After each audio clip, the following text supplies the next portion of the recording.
Tìm nãy giờ mới thấy, hên cho mày là bọn trộm còn tha đấy. Anh ơi, quán của em cấm hút thuốc ạ. Thì sao? Mày tưởng cái quán rách nát này có luật lệ hả? Anh vui lòng bỏ điếu thuốc Bỏ ra. con mẹ gì? Mày muốn ăn đấm không? Đừng có mà láo tét với tao. Anh muốn ăn gì? Tao đến đây để đòi thuế chứ không phải ăn mấy cái phở nhảm nhí của mày. Thuế gì? Ai trong cái làng này muốn làm ăn yên ổn đều phải cống nạp cho tao hết. Nhưng vì mày mới tới nên tao cho mày ít thời gian mà chuẩn bị, không làm theo, thì gánh mà gánh hậu của, nhớ chưa? Ủa là sao vậy ạ? Trời cũng tối rồi, chắc mình sẽ đóng cửa quán. Quán đóng cửa rồi anh. Mày có đủ thời gian suy nghĩ rồi, giờ nôn tiền ra, hoặc chết.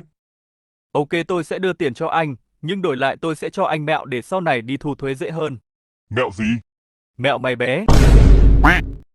Giờ đi ngủ thôi.